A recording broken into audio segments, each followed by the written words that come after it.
타락 스토리 20장 전쟁 네 번째, 새 시대에 이어지는 뱀의 씨와 여자의 씨의 육적 전쟁.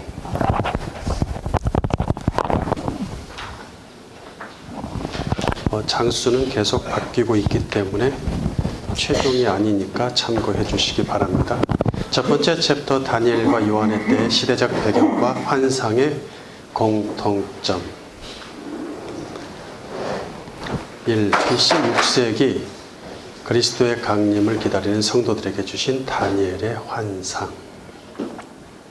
다니엘은 하나님을 신뢰함으로써 식민지의 백성임에도 제국의 왕실에 진출하여 성공한 사람으로 알려져 있죠. 우리는 다니엘서에서 왕과 사람에게 인정받는 비결과 성공하는 비결을 배우려고 합니다. 극한 중에도 인간 승리를 이룬 다니엘에게서 사는 법을 배우려고 하는 것이죠. 또 요한계시록은 교인들을 긴장하게 만들거나 지도자를 의지하게 만드는 책으로서 유용하기에 이단 지도자와 사이비 교주들이 애용하지요. 구약의 계시록인 다니엘서와 신약의 계시록인 요한계시록의 주제는 그리스도의 강림과 하나님 나라이고, 부주제는 그것을 방해하는 사탄의 공격과 전쟁입니다. 즉 다니엘과 요한계시록은 그리스도의 강림을 기준으로 그 전후에 있을 전쟁을 묘사하고 있습니다. 따라서 이 둘을 놓고 비교하는 것은 성경의 전쟁을 이해하는 데 도움을 줄 것입니다. 특별히 옛 시대의 끝자락에서 다니엘의 시대적 배경과 새 시대의 첫머리에서 요한의 시대적 배경은 서로 공통점이 있어요. 그러니까 다니엘서와 요한계시록이 쓰여진 시대적인 배경이 공통적이라는 얘기예요.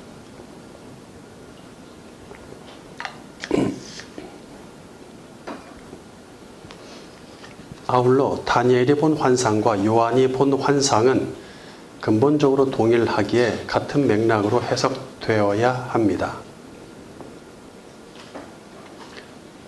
자, 다니엘부터 볼까요? 다니엘은 그리스도가 나시기 약 550년 전에 묵시를 기록했고, 요한은 그리스도가 나신 약 100년 후에 묵시를 기록했단 말이에요. 그죠?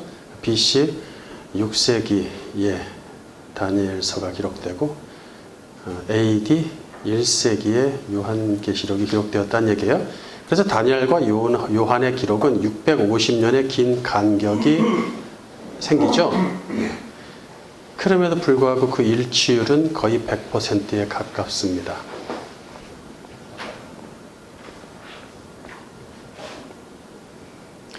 100%라고 말하지 않는 이유는 둘의 표현 방식과 바라보는 시점에서 오는 차이일 뿐, 그 핵심은 사실상 100% 일치율을 보입니다. 그러니까 필체라는 게 있죠. 사람의 필체가 좀 다르기 때문에 성격과 표현 방식이 그런 차이이고, 어떤 식으로 바라보냐의 시점일 뿐이지 다루는 핵심 대상은 같다는 얘기예요. 100% 일치율이라고 봐도 된다.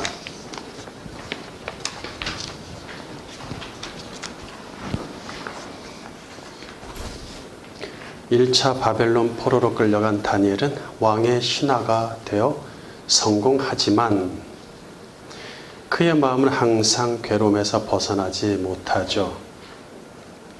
포로 1, 2, 3차에 걸쳐서 바벨론의 공격이 있었죠. 예루살렘 공격이 있었고, 그때마다 예루살렘을 정복한 다음에 잡아가죠. 3차에 걸쳐 잡아갔는데 1차 포로로 잡혀갔던 다니엘이 바벨론에서 성공한단 말이에요. 그의 마음은 그러나 괴로움에서 벗어나지 못했다. 천하를 통일한 바벨론 제국이 강성할지라도 이 이방 나라가 하나님의 나라일 수 없으니 그 사탄이 세운 나라임이 분명합니다. 왜? 하나님의 택한 나라를 잡았으니까. 그러니 하나님의 나라는 아니겠죠? 하나님의 나라는 아닐 것입니다. 하나님이 택한 나라는 아닐 것입니다. 그러면은 자기 아군들끼리 싸우는 것이니까 안 되죠. 사탄의 나라가 하나님이 택한 나라를 복속시키는 현실을 받아들이기 어렵습니다. 복속된 이스라엘은 회복의 기미가 보이지 않은 채 제국에 이어진 2차, 3차의 침공으로 완전히 황폐하고 예루살렘과 성전은 파괴됩니다. 관련 구절들은 넣지 않을게요. 많이 있으니까 다 알고 있고. 이 모든 과정을 제국의 황실에서 지켜본 다니엘은, 자, 이 모든 과정들이 다 전쟁이죠. 이것도 다 전쟁입니다. 전쟁이니까 가져올 수도 있겠지만 특별히 가져올 필요는 없을 것 같아요. 워낙 많은 흔한 이야기들이니까. 이 모든 과정을 제국의 황실에서 지켜본 다니엘은 하나님의 택한 백성이 이방에게 사로잡힌 현실을 괴로워하며 하나님께 그 근본적인 문제에 관해 고뇌하며 물었을 것입니다.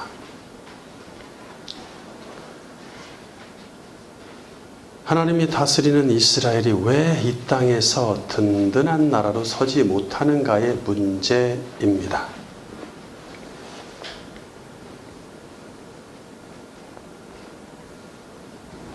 하나님의 나라는 이 땅에서 승승장구하고 그리스도의 교회들도 승승장구하고 그리스도의 사람들도 승승장구해야 된다고 생각했는데 그게 아니란 말이죠. 그게 왜 그러는가?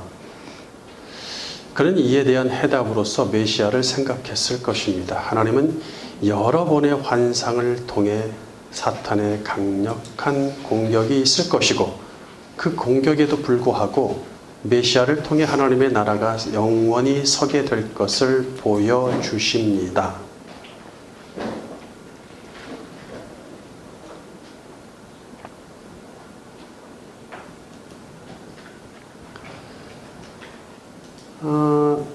다니엘이 본 환상의 핵심은 이 땅에 보내진 하나님의 사람들이 사탄의 제국에 철저히 유린당한다는 것이고 그 무시무시한 박해의 절정에서 메시아가 임하여 그 백성에게 영원한 나라를 안겨주신다는 것입니다. 다니엘 7장 20절 바른 성경. 또 그 머리에 있던 10뿔들과 또 새로 나온 한 뿔 앞에서 새 뿔들이 빠져나갔으며 그 뿔에는 눈들과 거만하게 말하는 입이 있으니 그 모양이 동류의 뿔보다 더 컸다. 내가 보니 이 뿔이 성도들과 싸워 그들을 이겼는데 옛적부터 계신 이가 와서 지극히 높으신 분의 성도들을 위해 판결하셨고 때가 되자 성도들이 나라를 받았다. 네. 22절에 옛적부터 계신 이는 아들 그리스도이고 지극히 높으신 분은 아버지 하나님이시겠죠. 성도들이 되찾은 나라는 구약에서 그토록 바라고 예언했던 회복된 이스라엘 나라입니다. 이것이 BC 6세기의 성도들의 유일한 소망이었습니다. 두 번째, 1세기 그리스도의 강림을 기다리는 성도들에게 주신 요한의 환상. 그토록 강렬했던 헬라와 로마의 공격에도 불구하고 약속대로 그리스도가 나셨습니다. 계시록 12장 10절. 내가 또 들으니 하늘에 큰 음성이 있어 이르되 이제 우리 하나님의 구원과 능력과 나라와 또 그의 그리스도의 관세가 나타났으니 우리 형제들을 참소하던 자 곧 우리 하나님 앞에서 밤낮 참소하던 자가 쫓겨났고 또 우리 형제들이 어린 양의 피와 자기들이 증언하는 말씀으로써 그를 이겼으니 그들은 죽기까지 자기들의 생명을 아끼지 아니하였도다. 그러므로 하늘과 그 가운데 거하는 자들은 즐거워하라. 그러나 땅과 바다는 화 있을진저 이는 마귀가 자기의 때가 얼마 남지 않은 줄을 알므로 크게 분내어 너희에게 내려갔음이라 하더라. 네. 그러니까 분명히 그리스도의 권세가 나타났어요. 즉 그분이 강림하셨는데 또 마귀가 가만 안 두겠다고 그런다는 내용이 나오죠. 그래서 제자들은 구약의 선지자들이 예언한 대로 이 땅에 영원하고 강력한 그리스도의 나라가 세워질 것을 기대했어요. 하지만 주님은 당신의 나라가 이 세상에 세워지지 않음을 분명히 하신단 말이에요. 제자들이 이것을 이해하는 데는 많은 시간이 걸렸습니다. 분명히 하늘로부터 그리스도가 임했고 그 나라가 열리기 시작했음에도 전쟁과 박해는 더욱 극렬해지죠. 그러니까 예수님을 쫓아다니면서 실전 학습을 하고 있는 3년 내내도 그걸 이해하지 못한단 말이에요. 제국의 압제에서 회복하지 못한 채 주님은 제자들을 떠나 하늘로 올라가십니다. 제국의 압제에서 회복하는 정도가 아니라 제국을 눌러야 되는 게 유대인들의 가르침이란 말이에요. 유대인들의 가르침, 오래된 가르침, 지금도 역시 여전하겠지만 저기 팔레스타인 유대인들도 마찬가지겠지만 그렇게 생각을 하고 가르쳤는데 제국의 압제는커녕 그냥 박해 중에 있는 제자들을 남겨놓고 주님이 하늘로 올라가셨어요. 다시 오신다는 약속대로 그리스도의 재림을 기다리던 신약의 성도들에게 주님은 영으로 임하셔서 그들과 함께 하십니다. 이것이 주님이 다시 오신다는 말씀의 본래 의미였다고 이해하진 않았을 것입니다. 성령을 받아 주님과 함께하는 인생이 되었음에도 불구하고 그들의 인생은 더욱 척박하고 박해는 점점 더 거세졌기 때문이죠. 게다가 가장 큰 박해는 동족으로부터 오는 박해도 있단 말이에요. 유대인들끼리. 솔로몬의 성전보다 더 웅장한 헤롯의 성전이 완성될 즈음에 로마 제국은 육적, 영적 혼란으로 가득한 약속의 땅과 그 중심에 예루살렘을 침공하여 그 자취를 알아볼 수 없을 정도로 파괴하고 말죠. AD 70년의 일이죠. 그나마 작은 불꽃 같은 희망이었던 거룩한 성전이 이 세상에서 자취도 없이 사라지자 이 땅을 향한 모든 희망은 좌절된 것처럼 보입니다. 그러나 그들의 삶은 저 땅을 위해 목숨을 던지는 사명자로 바뀌어 있었습니다. 이 땅엔 희망이 없는 건 분명한데 저 땅을 위해 목숨을 던지는 자로 바뀌어 있었다는 얘기예요. 그들이. 주님이 영으로 그들에게 오신 것은 더 화가 난 사탄의 박해와 그로 인한 전쟁을 무사히 치르도록 돕기 위한 것이었음을 깨닫는 일은 그리 오래 걸리지 않았습니다. 그리고 사탄의 권세와 그와의 전쟁은 주님의 재림으로 끝날 것을 믿었기에 재림을 기다립니다. 이것이 1세기 성도들의 유일한 소망이죠.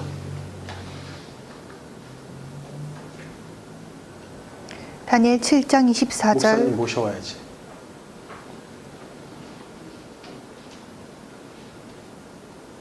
네, 읽어주세요. 다니엘 7장 24절 바른 성경. 열불들은 이 왕국에서 일어날 열 왕들인데 그들 외 이전 왕들과는 다른 한 왕이 일어나 새 왕을 굴복시킬 것이다. 그가 지극히 높으신 분께 대항하여 말하고 지극히 높으신 분의 성도들을 압제하고 정해진 때와 법을 바꾸려고 할 것이며 성도들은 한 때와 두 때와 반대 동안 그에게 넘겨질 것이다. 그러나 재판이 시작되면 그의 권세는 빼앗기고 소멸되며 끝내는 사라질 것이다.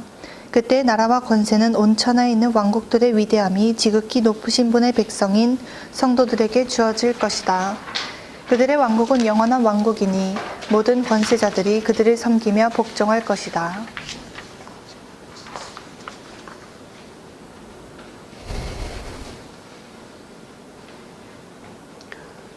자, 26절에 사탄의 권세가 빼앗기고 소멸되어 완전히 사라지는 때는 그리스도의 초림이라고 볼 수 없으니 완전히 끝난다는 것이 말이 안 되죠. 왜냐하면 이후에도 여전히 사탄의 권세가 나타나기 때문이죠. 신약시대에도. 따라서 사탄의 권세가 완전히 소멸하는 때는 세상의 끝날로서 주님의 재림 때입니다.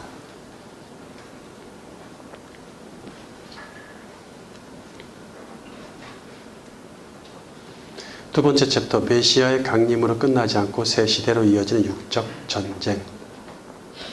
1. 그리스도가 강림하셨는데 왜 물리적 전쟁은 끝나지 않는가? 다니엘과 요한은 그들이 살았던 시대적 배경과 종교적 배경도 같고 그들이 보았던 사탄과의 전쟁과 그리스도의 강림에 관한 환상도 같습니다. 그들은 같은 사건에 대해 한 번이 아니라 여러 번을 반복적으로 보았죠. 그러니까 그것을 각각 다른 사건으로 문자주의자들처럼 다른 사건으로 각각 뭐 순서대로 있을 사건으로 보면 매우 이상한 이야기가 되는 거예요. 계속 반복되니까. 예수님도 여러 번 나시는 거예요. 메시아 1, 메시아 2, 메시아 3 이럴 수는 없잖아요. 그러니까 이거는 물론 이제 그래서 계시록에 있는 것들을 다 시간적으로 다 문자적으로 각각 사건이라고 해석하는 세대주의자들은 그리스도의 강림을 재림을 3번씩이나 있다고 주장하죠. 그런 현상까지 벌어집니다.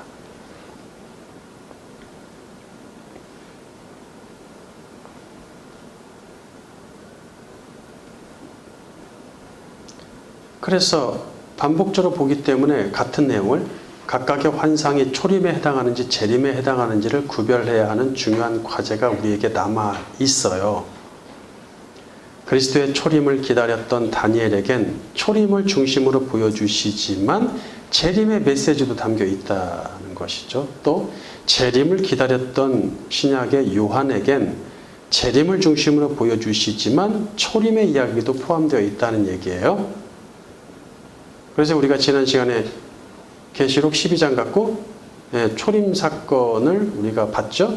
이미 초림하신 이후에 받은 요한의 환상이지만 과거에 초림하실 때의 상황을 다시 보게 되었다는 얘기예요. 다니엘의 예언대로 그리스도의 초림 직전에 사탄의 극한 공격으로 많은 성도가 죽었지만 그 피의 결과로 그리스도가 나시고 그의 나라를 건설하십니다. 여기서 우리가 주목해야 할 것은 그리스도가 나심으로 사탄의 세력은 완전히 꺾여 사라지고 세상은 온전히 그리스도의 나라가 실현되어 그 권세만 나타남으로써 모든 이야기가 종결되진 않는다는 것입니다. 그러니까 새 시대가 도래했고 그리스도의 권세가 나타났음에도 불구하고 사탄의 권세와 공격은 여전히 계속된다는 것이죠. 자, 이게 문제고 우리가 주시해야 될 부분이에요. 분명 주님의 오심으로 세상의 모든 권세를 복속시킬 영원한 그리스도의 나라와 권세가 성도들에게 주어지기 시작했어요. 예수 그리스도는 아버지의 나라로 들어가는 문을 활짝 여셨고 많은 사람이 그리로 들어가고 있단 말이에요. 이 나라가 이 땅에 세워질 줄 알았지만 그 나라의 영광은 이 땅에서 온전히 실현되지 않은 것처럼 느껴집니다. 오히려 사탄의 권세가 그리스도의 권세보다 더 강력히 나타난단 말이에요. 그리스도의 권세가 나타나기 시작했는데도 불구하고 그것을 뛰어넘어서 엎어내지 못하고 사탄이 더 센 것 같아? 그 나라가 이 땅에 속하지 않았음을 이해하고 받아들이는 일은 1세기 성도들뿐 아니라 오늘날 우리에게도 쉽지 않습니다. 그렇죠? 가장 강력하다는 이 땅의 나라들 보세요. 그것이 그리스도의 나라라고 보기 참 어렵잖아요. 분명히 그리스도 왕의 권세가 그의 성도들에게 주어졌는데 여전히 육신은 사탄의 나라에서 고통받기 때문입니다. 그렇다면 그리스도의 나라와 사탄의 나라 사이에서 나타나는 괴리감을 어떻게 이해해야 할까요? 그리스도의 권세, 사탄의 권세는 하나님 나라처럼 임의와 아직의 법칙이 적용되어야 합니다. 그렇죠? already, not yet이 들어가야 된다. 그리스도의 초림으로 사탄의 권세는 이미 꺾이기 시작했고 그리스도의 권세는 이미 나타나기 시작했습니다. 단 사탄의 권세는 아직 끝나지 않았고 그리스도의 권세도 아직 완성되지 않았다는 얘기예요. 그래서 다니엘과 요한의 환상에서 그리스도의 나심 이후에도 계속되는 사탄의 공격이 암시됩니다. 계시록 12장에서 사탄이 신약의 성도들과 싸우려고 단단히 벼르고 서 있는 것으로 결론을 맺었죠. 계시록 12장 12절. 그러므로 하늘과 그 가운데 거하는 자들은 즐거워하라. 그러나 땅과 바다는 화 있을진저. 이는 마귀가 자기의 때가 얼마 남지 않은 줄을 알므로 크게 분내어 너희에게 내려갔음이라 하더라. 용이 자기가 땅으로 내쫓긴 것을 보고 남자를 낳은 여자를 박해하는지라. 17절.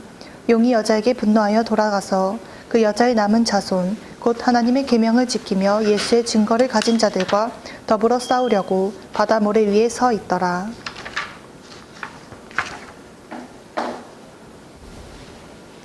네.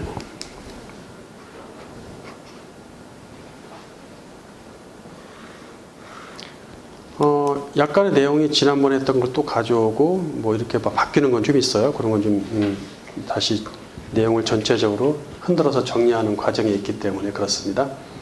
지난번에 조금 언급을 했던 것 같아요. 자, 용이 이제 분노했어요. 자기가 이제 큰 전쟁에 실패해서 여자가 아이를 낳게 하고 그 남자아이 그리스도가 태어나니까 강림하시니까 이제 화가 끝까지 올라와서 머리 끝까지 올라와서 이제 여자를 가만두지 않겠다. 여자라도 괴롭혀야겠다. 해서 싸우려고 단단히 준비하고 섰단 말이에요. 그때 싸우는 대상, 사탄이 싸우는 대상이 그 여자의 남은 자손이라고 되어 있어요. 근데 그 여자의 남은 자손이라고 하면 누구인지 명확하게 설명하기 어렵습니다. 예, 이렇게 하면은 매우 애매해져요. 갖다 붙이면 뭐가 되기 때문에 이런 것들은 구약의 근거 위에 서 있어야 돼요. 이런 해석들은. 신약의 결정적인 해석은 구약을 근거로 해야 됩니다. 바른 성경은 여자의 후손의 남은 자들, 여자의 후손의 남은 자들로, 또 혼정역은 그녀의 씨 중에서 남은 자들로 번역을 하지만 이 또한 모호합니다. 자, 원어대로 직역하면 그 여자의 씨의 그 남은 자입니다. 그냥 그대로 번역했어요. 그 여자의 씨의 그 남은 자. 자, 이는 두 가지 번역과 해석이 가능해요. 이게 그 여자의 씨의 그 남은 자는, 첫째는 그 여자의 씨 중에서 남은 자, 그 여자의 씨 중에서 남은 자라는 뜻이 될 수 있고, 둘째는 그 여자의 씨와 그 남은 자가 동급으로서, 동급이에요? 반복된 얘기죠, 결국. 한 대상을 가지고 두 번 표현한 거죠. 여자의 씨, 곧 남은 자란 뜻이 됩니다. 사실 여자의 씨와 남은 자는 동일한 사람들로서, 그렇죠? 하나님의 특별한 사람들을 표현하는 말이잖아요. 그러니까 동일한 사람들로서 그리스도의 사람들을 다른 각도에서 바라본 명칭입니다. 그리스도의 지금 신약 시대를 얘기한단 말이에요. 이미 그리스도가 나신 이후에 용이 화가 나서 싸우려고 내려왔으니까, 그러면 이 신약 시대에 이 여자의 씨, 남은 자는 그리스도의 사람들을 얘기할 터인데, 그리스도의 사람들을 각각 다른 각도에서 바라보는 거예요. 첫째 해석인 그 여자의 씨 중에서 남은 자는 말이 성립되지 않죠? 예, 그 여자의 씨 중에서 남은 자면 그 여자의 씨가 특별한 그리스도인들인데 그 줄 중에서 또 남은 자가 또 누가 있나, 이렇게 되는, 그래서 이걸 또 구별을 해야 되는, 분별하고 여기 누군지 찾아내야 되는 어려움이 좀 있죠. 근데 이제 애매합니다. 그것을 말하기가. 그래서 둘째 해석인 여자의 씨 곧 남은 자가 합당합니다. 여자의 씨, 남은 자 같은 얘기를 왜 했냐? 여자의 씨라고 얘기한 것은 창세기 3장 15절에서 비롯된 것이잖아요. 구약 전체의 핵심 대상이죠. 그것을 바탕으로 하고 있단 말이에요. 그것은 하나님의 여자로부터 비롯되고 하나님의 택한 자들. 그 다음에 그게 근본적으로는 누구였어요? 이스라엘 전체였는데 나중에 이스라엘에서도 배반이 일어나죠. 그래서 이스라엘 안에서도 나뉘는 거예요. 그래서 그들이 남은 자가 되죠. 이스라엘이 전부 어떻게 됐어요? 왕과 나라와 전체 민족이 대중적으로 바알에게 가잖아요. 무릎을 꿇잖아요. 그리고 선지자들이 많았는데 그 선지자를 수백 명이 다 850대 1로 싸울 정도니까 엘리야하고 대부분의 주의 종들이 다 뭐하고 있어요? 사탄에게 속해가지고 듣기 좋은 얘기만 해주고 있단 말이에요. 백성들한테. 근데 그 중에 백성들한테 듣기 싫은 얘기만 하는 딱 한 명, 엘리야가 있었는데 그를 뭐라고 해요? 바알에게 무릎 꿇지 않은 자의 대표가 되죠. 그러니까 이스라엘 안에서도 남은 자가 있다는 얘기를 하는 거예요. 그러니까 여자의 씨, 그들이 진짜 여자의 씨였다. 육신으로 난 것이 씨가 아니다 라고 얘기를 하죠.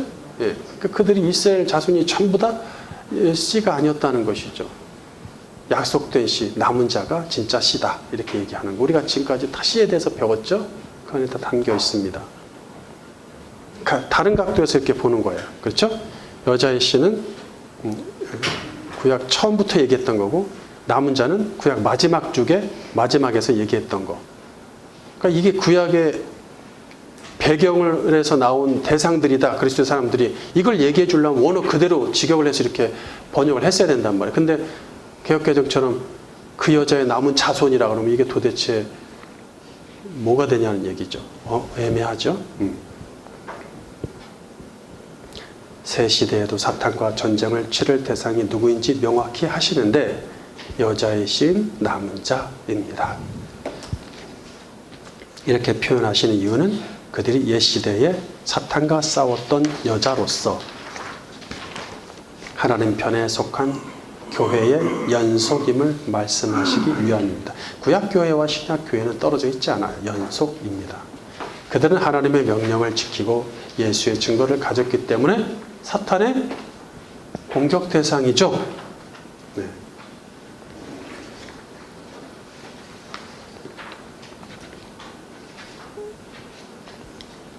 두 번째, 구약 전쟁 그대로 이어지는 신약 전쟁을 예고하시다. 계시록 12장이 치열한 구약 전쟁을 이야기한다면 13장은 치열한 신약 전쟁을 이야기합니다. 마지막 뿔은 성도들을 이기고 넘어뜨리고 교회를 흔들어댈 정도로 강하고 영향력 있는 세력이죠. 이는 넷째 짐승에게서 나왔으니 헬라의 역사적인 바탕에서 나온 로마입니다. 요한도 다니엘이 예언했던 넷째 짐승과 마지막 뿔에 대해 증언합니다. 다니엘뿐이 아니라 요한도 증언하고 있어요. 이는 사탄이 자기의 권세를 부여하여 사탄의 버금가는 능력을 가진 세력입니다. 계시록 13장 1절 바른 성경. 또 내가 보니 바다에서 짐승이 올라오고 있었는데 그 짐승에게는 10뿔과 7머리가 있었고 그의 10뿔에는 10왕관이 있었으며 그의 머리에는 하나님을 모독하는 이름들이 있었다. 내가 본 짐승은 표범과 비슷하였는데 그의 발은 곰의 발과 같았고 그의 입은 사자의 입 같았다. 용이 그 짐승에게 자기의 능력과 보좌와 큰 권세를 주었다. 네, 13장 계속 13장의 해석을 시작하겠습니다. 새 짐승인 표범, 곰, 사자를 한 번에 얘기하죠. 계시록은 요한은 한 번에 얘기합니다. 왜냐하면 요거는 구약의 세력들이었죠.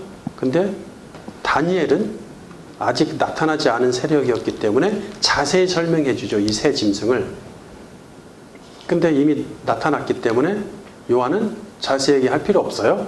그 짐승이었다고만 얘기하기 때문에 표범, 곰, 사자를 한 번에 얘기하는 거예요. 페르시아, 바벨론, 페르시아, 헬라겠죠. 각주에 보면 다니엘 7장에 나와 있습니다. 이 세 제국이 모두 사탄에게 속하여 사탄이 여자를 공격하기 위해 사용한 수단입니다. 왜? 사탄이 이렇게 제국과 왕들을 이용하고 있다. 가장 강력한 전쟁의 수단이겠죠. 사탄은 헬라의 기반 위에 세워진 마지막 로마 제국 로마에게 자기의 큰 권세를 줍니다. 헬라 제국의 결말이자 로마 제국의 건설 시대에 고통 중에 살던 구약 남은 자에게서 예수님이 나신단 말이에요. 그렇죠? 그때 예수님이 나시는 그 넷째 짐승 로마에서 그 뿔의 세력이 이미 발동해서 강력한 제국으로 자리 잡는 배경에서 예수님이 3년의 공생애를 사셔요. 그리고 그 이후에 예수님 이후에도 로마는 1500년간 지속되면서 다니엘과 요한에게 로마의 세력을 반복하여 보여주실 수밖에 없습니다. 왜? 워낙 강력해. 인류 역사에서 이렇게 오래 지속된 제국이 없잖아요. 유일하잖아요. 사탄의 역사가 있는 것이죠. 그러니까 다니엘과 요한에게 마지막 세력에 대해서, 마지막 짐승, 마지막 뿔, 마지막 왕에 대해서 많은 지면을 할애해서 설명한단 말이에요.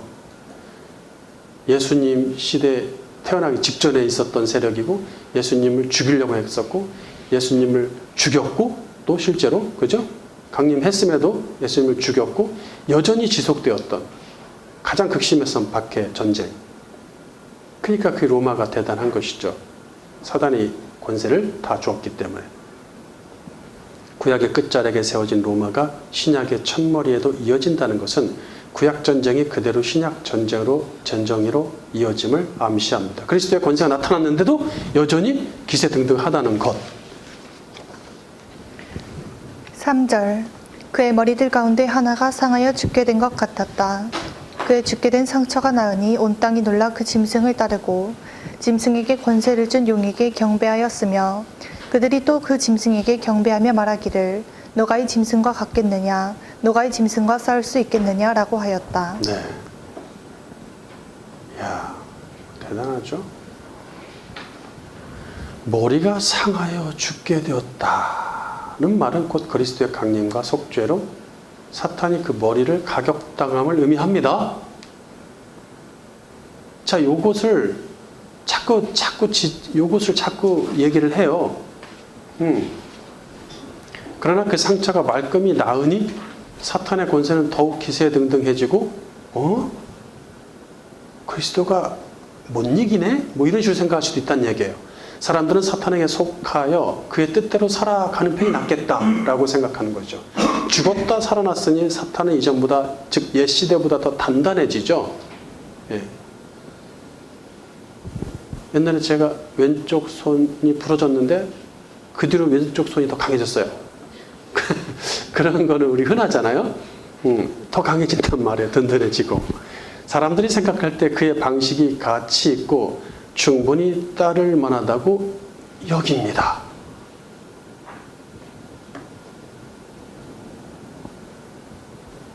야, 사탄의 방식, 세상 사람 다 그렇게 살아. 야, TV 틀어봐, 영화 봐봐, 인터넷 열어봐, 학교 가봐, 직장 가봐. 다 그렇게 사는데 너는 왜 이렇게 살아? 이렇게 되는 것이죠. 응? 다 따르고 있잖아. 이게 원리야. 근데 그 원리를 따르지 않는 사람들이 있다는 얘기죠. 세 번째 챕터, 로마 제국 시대의 특성과 사탄의 이용. 우리들은 이러한 해석들과 얘기가 워낙 오랫동안 들어왔기 때문에 반복되는 것이라서 우리는 어렵지 않지만 사실은 처음 듣는 사람들이 많아요. 교회 다니는 사람들 중에서도 이런 얘기를 하면 모르는 사람들은 더 많고 관심 없는 사람들도 많고 처음 듣는 사람들도 많고 이해 못하는 사람들도 많지만 우리는 많이 들었기 때문에 제가 자세한 설명을 하지 않고 그냥 읽고 넘어가는 거예요.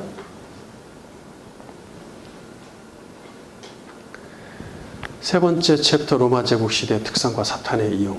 1. 로마 제국 시대는 강력한 복음 전파, 사탄의 박해, 교회의 세속화 이 세 가지가 동시 진행되었다. 로마 제국 시대의 사도들이 복음의 깃들을 마련했고 이후 온 세상에 그 복음이 전파되고 교회가 세워집니다.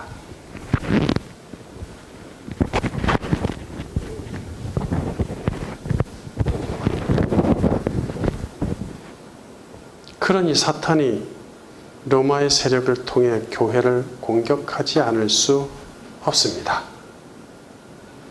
그렇죠? 복음 전파되고 교회가 막 세워지는데 사탄이 긴장되죠. 그리고 그렇게 될 것을 알고 있었겠죠. 그리스도의 권세가 나타났으니까 얼마나 퍼지겠는가 그 권세가. 내가 막아야지. 목숨을 다해. 그래 고의 교회를 공격하지 않을 수 없어요. 그러나 그 공격과 박해도 하늘의 허락하에 주어지며 그 박해의 기간마저도 정해져 있습니다. 계시록 13장 5절 바른 성경. 또 짐승에게 큰 소리치며 하나님을 모독하는 말을 하는 입이 주어졌고 42달 동안 활동한 권세가 주어지니 짐승이 입을 열어 하나님을 향해 모독하되 하나님의 이름과 그분의 장막 곧 하늘에 사는 자들을 모독하였다. 또 그가 성도들과 싸워 이기도록 허락을 받았으며 모든 족속과 백성과 언어와 나라를 다스릴 권세가 그에게 주어졌다. 땅에 사는 모든 이들 곧 죽임을 당한 어린 양의 생명책에 창세 이후로 이름이 기록되지 않은 자들은 그 짐승에게 경배할 것이다. 짐승에게 경배할 사람들, 불신자들도 결정되어 있어요. 그렇죠? 우리만 결정되어 있는 게 아니라 저들도 결정되어 있습니다. 생명책의 창세 이후로 기록되지 않은 자들입니다. 그들은 하나님의 이름도 모독하고 하늘에 있는 그분의 장막, 그분의 거처가 하늘나라죠. 그 나라. 그 다음에 거기에 뭐가 있어요? 진짜 장막 안에 그리스도, 성전 되신 그리스도가 하늘 성전에 계시죠. 그분. 그 다음에 하늘에 사는 자들은 우리입니다. 우리 하늘에 사는 자들이죠. 하늘로부터 와서 하늘을 사는 자. 이게 다 모독한단 말이에요. 복음과 교회가 무섭게 확장되는 로마 제국 시대에 그 확장을 회방하려는 사탄의 공격의 시간은 42달, 1260일, 또 다니엘이 말한 한때, 두때, 반때, 즉 3년 반입니다. 이 암호 같은 기간은 사탄의 때가 한정되어 있으며 성도의 고통을 줄여주시려고 완전한 숫자 7년보다 감한 그 반의 시간을 말해주는 상징적인 표현입니다. 이 정도로 넘어갈게요. 여기저기서 많이 제가 설명했으니까. 로마 제국 시대는 복음이 가장 빨리 전파되는 만큼 교회의 박해가 가장 강렬했고 아울러 교회의 세속화가 가장 극심했던 시대로 꼽히죠. 예. 오늘날 그 일부 교회에서는 그 로마 제국 시대에 교회가 국교가 되고 공인화된 게 하나님께 영광을 돌리면서 막 찬양하고 그때 하나님이 영광의 시간을 로마 제국을 통해서 주셨다 그러는데 교회의 영광된 시간 그렇지 않습니다. 그렇지 않습니다. 가장 세속화의 끝을 본 시대로 평가가 되고 있죠. 복음이 가장 빨리 전파되었지만 온 세상에 다 전파됐습니다. 사실 로마 시대에 다 전파됐다고 보면 됩니다.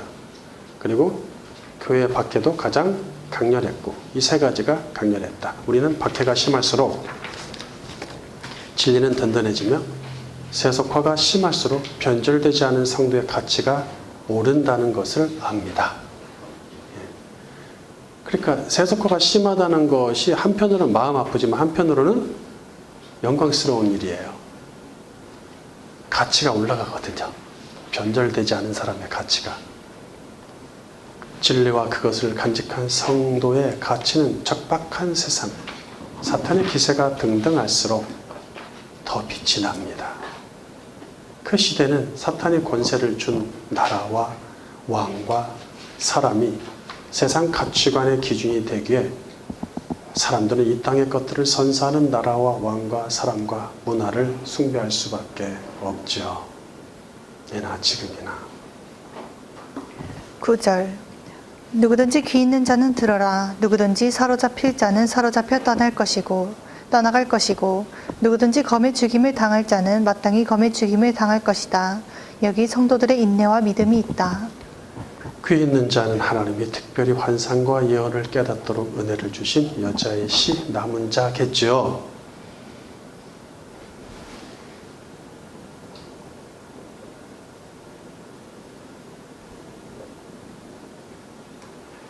성도들 중에 사로잡히고 검의 죽임을 당하는 자들이 속속 등장합니다. 이마저도 하늘의 섭리에 따라 박해받기로 작정된 자들이죠. 예.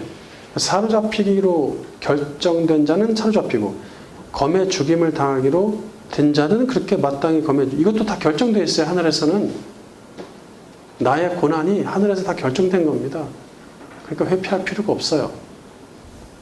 담대히 맞이하는 것이죠. 하나님의 뜻과 계획과 섭리 밖에서 이루어지는 일은 세상에 아무것도 없습니다. 심지어 악인들끼리 싸우더라도 그것마저도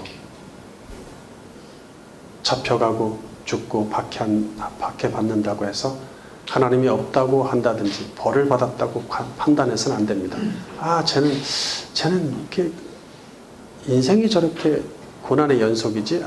죄져서 그래. 이런 말 함부로 하시면 안 됩니다. 네, 그런 수준의 어린아이 같은 수준의 말을 해서는 안 돼요. 고난 중에도 하나님의 계명과 예수님의 증거를 가진 자들은 인내와 믿음으로 승리하고, 만약에 그렇다면 그럼 얘기할 때 이 세상에서 가장 저주받은 자가 바울이겠죠. 그는 죽음의 고비를 여러 번을 넘긴 자입니다. 가장 많이 고난을 당한 자인데 그런 고난을 전부 다 죄 받았다고 얘기하시면 어떻게 되겠어요?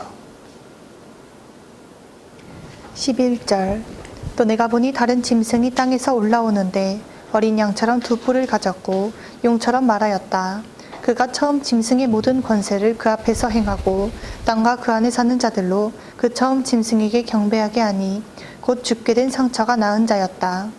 또 그가 큰 표적들을 행하는데 심지어 사람들 앞에서 불이 하늘에서 땅으로 내려오게 하였으며 그 짐승 앞에서 받은 표적들을 행함으로 땅에 사는 자들을 미혹하여 말하기를 칼에 상처를 입었다가 살아난 짐승을 위해 우상을 만들어라 하였다. 야, 적극적입니다. 사람들이 이제 죽게 된 상처가 나은 자라는 표현이 또 등장해요. 왜 그래요?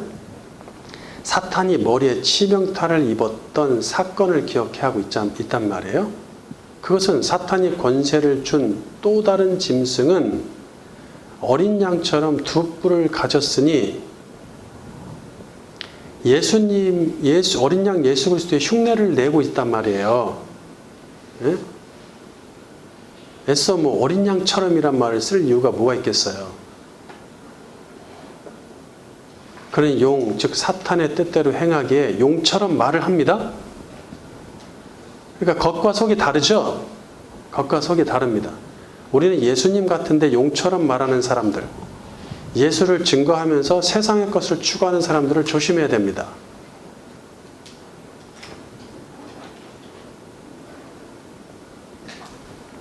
이 경배를 받는 짐승은 세상의 모든 우상과 종교들이죠.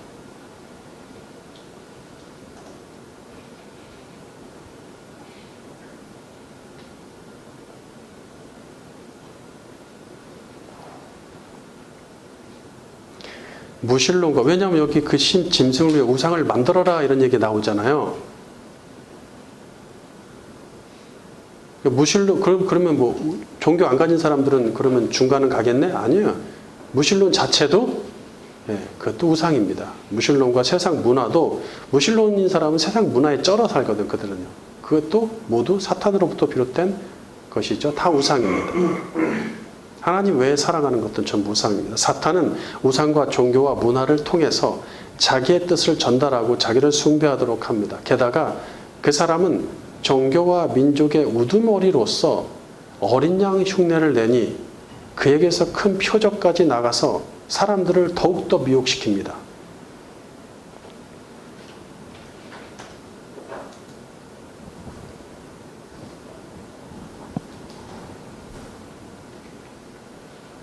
이런 것도 조심해야 돼요. 교회를 개척했는데 1년 만에 500명, 10년 만에 5,000명 이런 게 있죠? 그래서 막 떠들고 다니잖아. 엄청 유명해. 그런 거 조심하셔야 돼. 그런 거. 그런 기적들을 조심해야 돼. 그런 표적들.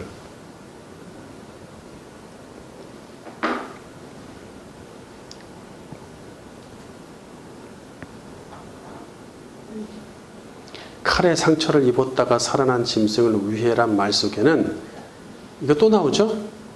칼에 상처를 입었다가 살아난 짐승.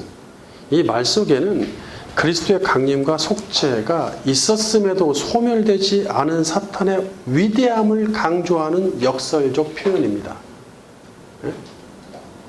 자꾸 이 얘기를 하는 거는 치명타를 받기로 창세기 3장 15절에 예고된 대로 맞았는데 가격을 당했는데 다시 살아나네? 다시 등장하고 권세가 나타나네? 봐라. 내가 신이다. 그리스도는 신이 아니야. 이런 뜻이 담겨있단 말이에요. 역설적으로. 불신자들은 그리스도가 나셨고 사람들의 죄를 사했고 교회가 번성했는데 왜 전쟁과 불신과 악이 창궐하느냐고 조롱하죠. 같은 류의 조롱입니다.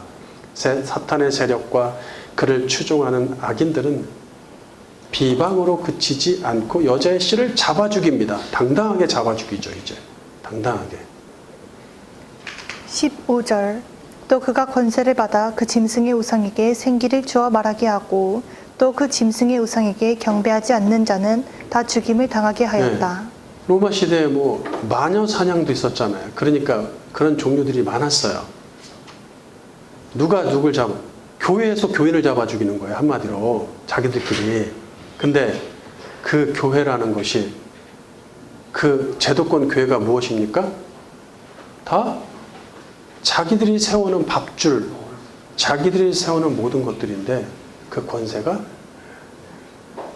전부 다 자기들의 이득을 위해서 만들어낸 거예요. 예수의 이름으로.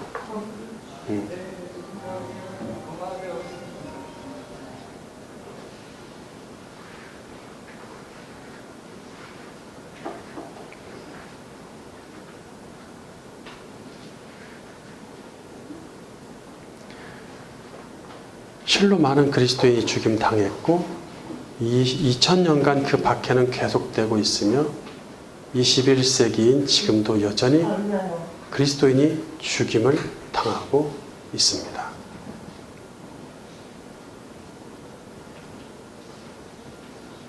유대인들에 의해서 그리스도가 죽임을 당하고 교회 세력에 의해서 교인들이 죽임당하고 계속되는 것이죠. 두 번째, 666 마지막 짐승, 마지막 뿔, 마지막 왕은 누구인가? 사탄의 기세와 박해는 로마 제국 이후에도 한순간도 꺾이지 않고 계속됩니다. 아울러 교회의 타락도 꺾일 기세가 보이지 않습니다.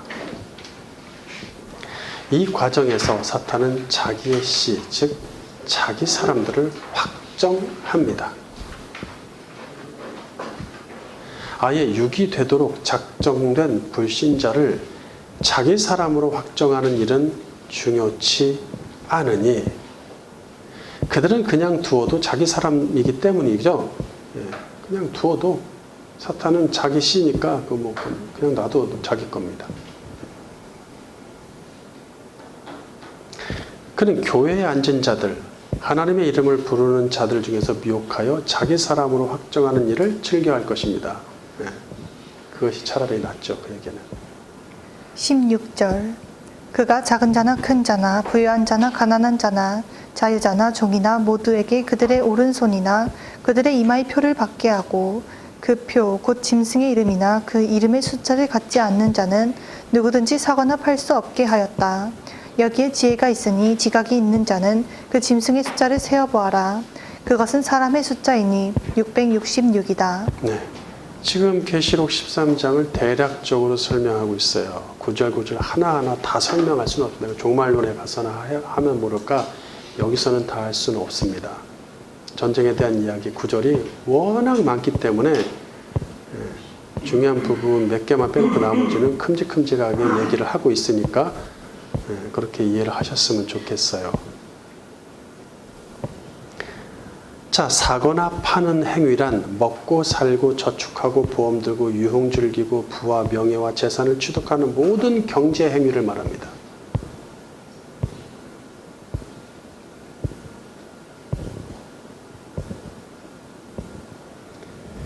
사탄에게 속하여 그의 뜻과 사상을 따르는 자들은 이 땅이 전부이기에 이런 경제 행위가 인생의 전부이기에 사탄은 그 특권을 마음껏 행하도록 부여합니다.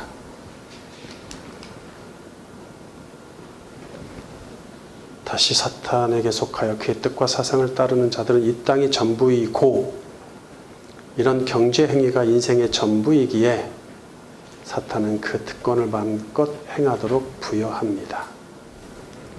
반면 그리스도에게 속하여 그의 뜻과 사상을 따르는 자들은 저 땅이 전부이기에 많은 경제 행위를 버립니다. 버리고 계십니까?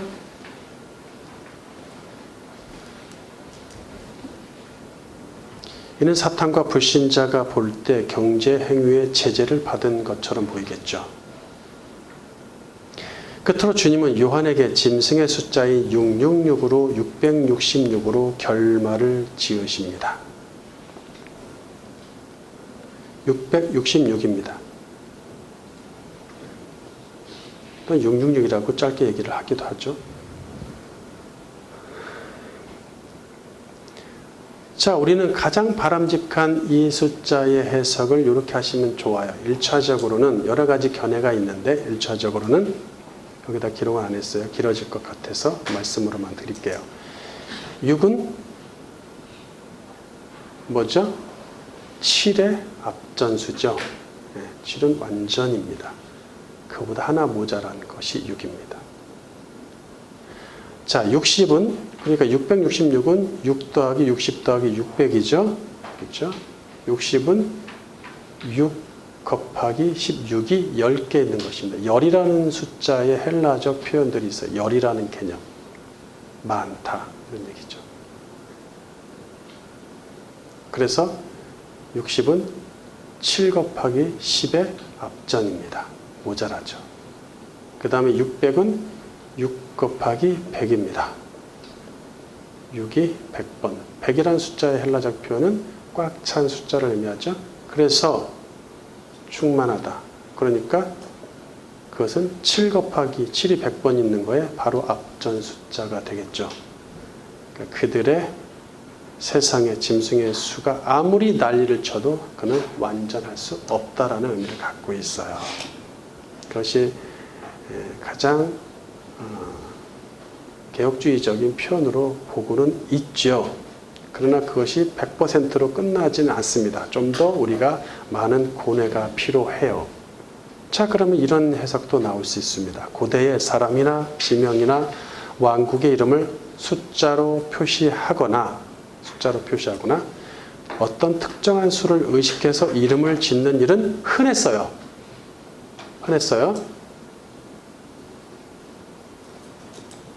그러니까 나는 777이 좋아. 그래서 777에 해당하는 알파벳을 갖고 와서 이름을 짓는다는 얘기죠.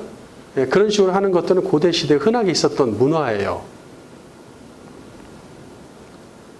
물론 이 짐승의 숫자는 상징성을 갖지만 해석자들은 그 숫자에 해당하는 대상을 찾아내려고 많은 계산을 했습니다. 가장 유력한 대상은 로마가 나왔어요.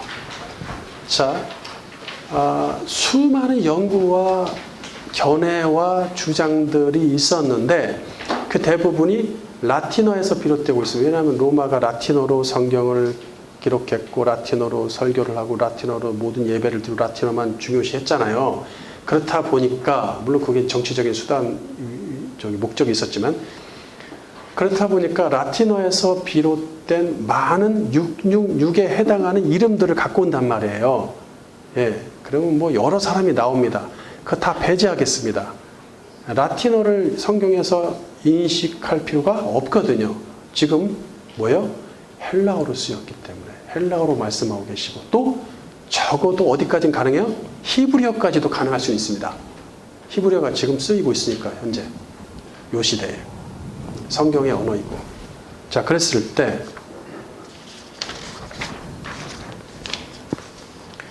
이 숫자를 계산하려면 적어도 헬라어와 히브리어로 된 이름을 찾아야 합니다. 심지어 뭐 어떤 사람들은 영어로 된 이름과 심지어 한글로 된 걸 뭘 또 기억은 1, 니은은 2, 뭐 이러고 앉아 그거 아닙니다. 2000년 전에 무슨 그런 걸 생각해갖고. 자, 헬라어나 히브리어에서 각 스펠링은 고유의 숫자를 나타냅니다. 그렇죠? 그러니까 그래서 A, B, C, D 하듯이 물론 이제 영어는 그렇지는 않지만 A가 1, B가 2, C가 3 이렇게는 하지 않지만 헬라어나 히브리어는 그렇습니다. 헬라어에서 알파, 베타, 감마, 델타 할 때 알파는 1, 베타는 2를 뜻하고 이런 식으로 가요. 10 다음에는 100, 200, 300 이렇게 간단 말이에요. 뭐 10, 20, 30, 40 가다가 이제 100, 200, 300 이렇게 가거든요. 그 다음에 히브리어에서 알렙, 베이트, 기멜, 달렛 하게 되면 이것이 알렙은 1, 베이트는 2, 기멜 3, 달렛 4 이런 식으로 간단 말이에요. 그래서 10까지 가다가 10 다음에 20, 30, 40, 50 이렇게 가다가 90, 100에서는 200, 300, 400 이렇게 간단 말이에요. 그러니까 그렇게 했을 때 헬라어로 라테이노스라는 말이 나오는데 이 라테이노스의 이 스펠링이 8개 문자가 있죠? 이 8개의 문자를 합하면 660이 나오는데 이 라테이노스는 로마인, 로마 여자라는 뜻이거든요. 라테이노스가 어디서 온 거야? 라틴어를 쓰는 사람, 라틴 사람들 로마죠? 네, 거기서 나온 얘기예요. 라테이.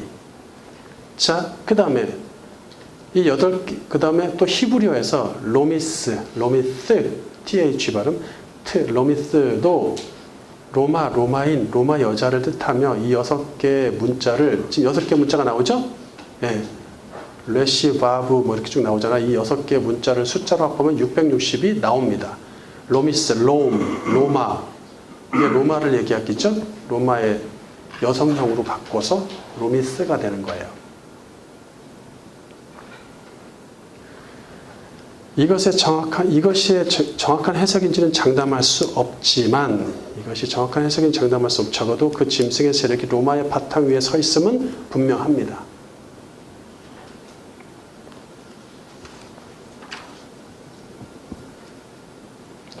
다른 계산은 다 배제하겠습니다. 가치가 없어요. 수많은 계산이 있으니까.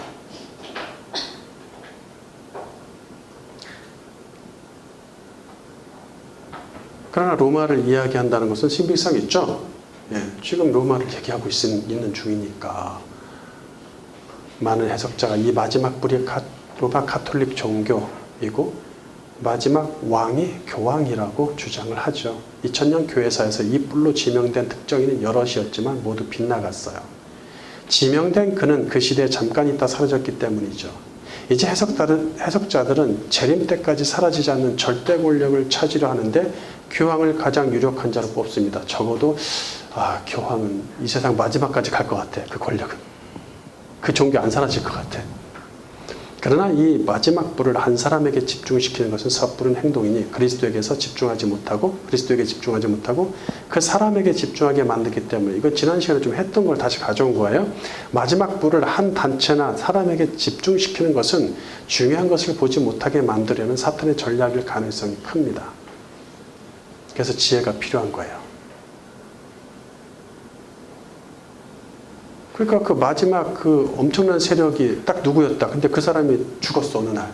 그럼 그 뒤로부터는 이 땅이 천국이 돼야 되잖아요. 그렇잖아요.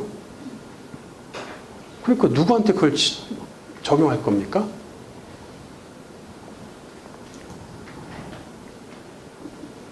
다니엘과 요한이 증언한 전쟁들, 구약의 선지자들이 예언했던 모든 전쟁의 목적은 바벨론 제국도, 페르시아 제국도, 헬라 제국도, 로마 제국도 아니고 메시아의 왕국이죠.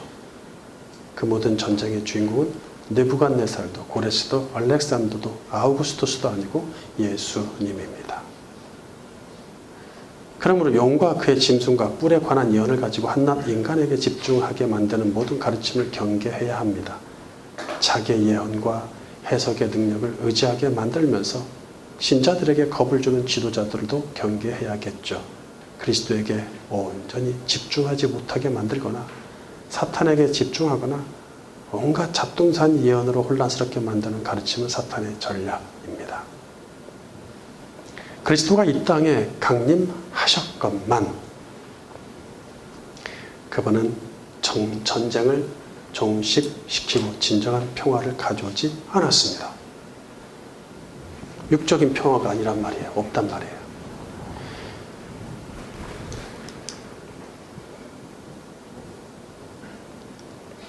주님은 오히려 당신의 시대, 즉 메시아의 시대가 도래했음에도 여전히 전쟁이 성행할 것을 주님도 예고하신단 말이에요. 이는 마치 메시아 때문에 전쟁이 더 많아졌다는 뉘앙스를 줍니다. 그리스도가 이 땅에 강림하심은 사탄이 대적할 이유가 더욱 강해졌다는 뜻이며, 교회가 확장된다는 것은 사탄이 발악하겠다는 뜻이고, 하나님 나라가 완성되어져 간다는 것은 자기의 시대가 끝나고 있다는 것이고, 그러니 가만히 있겠습니까? 치열한 전쟁이 예상되죠.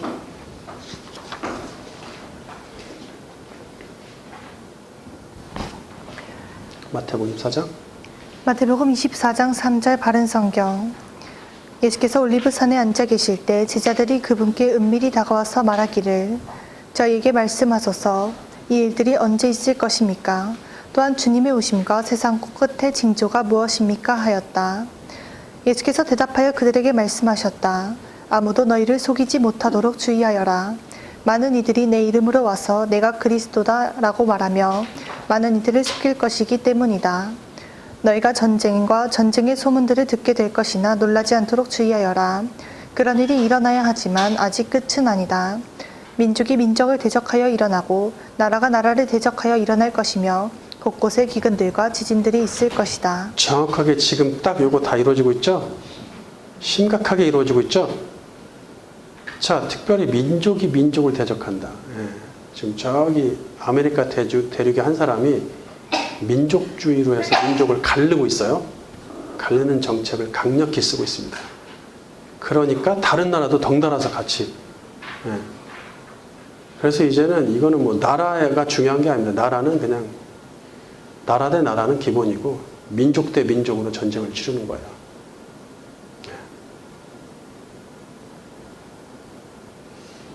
보세요. 미국이라는 나라에 민족이 한 민족만 있습니까? 아니죠. 다민족 국가잖아요. 근데 한 민족만 진짜 민족이다 이렇게 하는 주장을 하고 있죠. 그게 지금 강력하죠. 그런 것들 다 그렇습니다. 곳곳에 기근 지진 뭐 말할 필요 없죠. 지금입니다. 결론.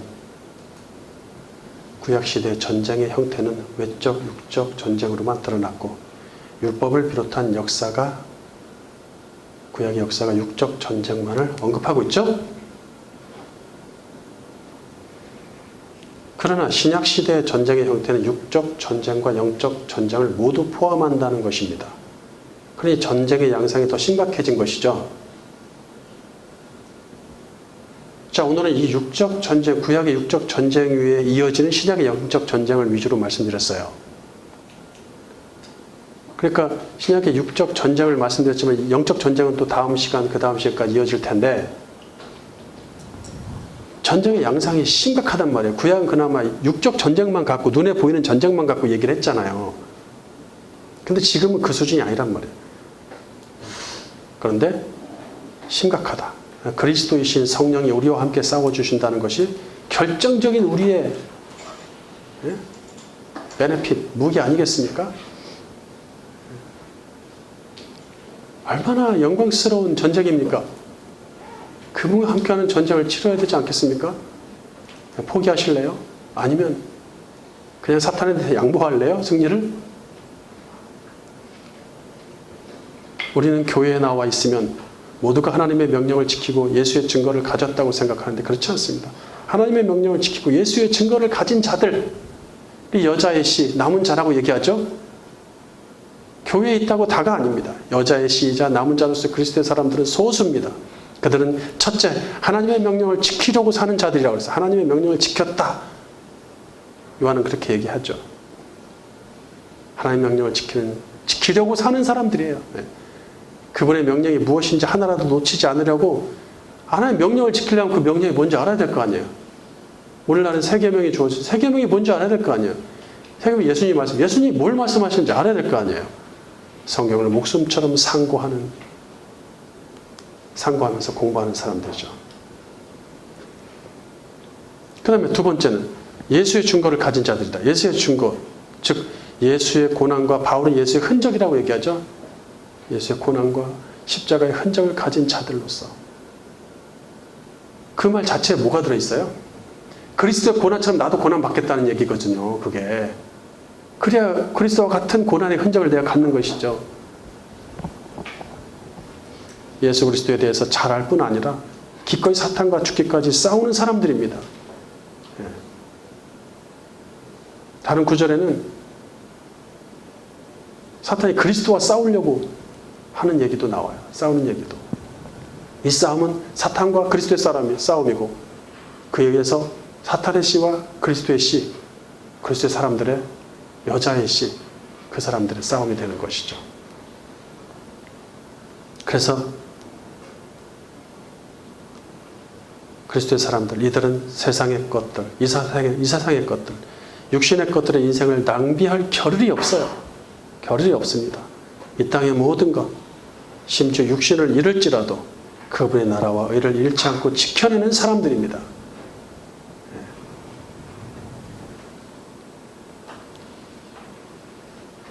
육적 전쟁이 성행하지 않는 환경이라고 해서 방심하면 금물입니다.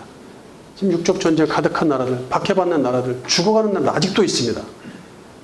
실제로 물리적 전쟁으로. 우리나라는 그렇게 그러한 육적인 전쟁은 없다고 해서 방심하지 마십시오. 영적 전쟁이 더 심각합니다. 네. 보세요. 육적 전쟁이 심할 때는 진리가 오히려 선다니까요. 바로 선다니까요. 그리고 그분을 위해서 목숨을 내놓는 영광스러운 사람들이 나타난다니까요. 더 많이. 근데 지금은 영광스러운 그분의 제자입니다라고 하면서 속은 회칠한 무덤이죠. 그게 차이가 나는 거예요. 지금 그걸 속일 수 있어요. 육적인 전쟁이 없는 평화로운 나라에서는 그걸 속일 수 있습니다. 얼마치라도. 그러니까 사탄은 더 좋아하죠. 왜냐? 저 예수쟁이들은 칼을 들이댄다고 예수를 부인하는 자들이 아니거든요. 오히려 그거는 그냥 칼에 맞습니다. 그렇지만 속에서 싹 어떤 욕심을 끌어올리잖아요. 그러면 예수를 언제든지 부인할 수 있다는 거예요. 우리의 근본적인 성향 자체가. 육적 전쟁이 성행하지 않는 환경이라고 해서 방심하면 금물인 영적 전쟁이 더 심각한 전쟁이기 때문입니다. 이 전쟁을 치르는 것은 큰 영광 아니겠습니까? 주님과 함께 치르는 이 전쟁. 그리고 여자의 씨로서, 남은 자로서, 그리스도의 사람으로서 하나님의 계명을 지키고 명령을 지키고 예수의 증거를 간직하기 위해서 치르는 이 영광스러운 전쟁을 주님과 함께 승리로 맛보기를 주님 이름으로 축원합니다.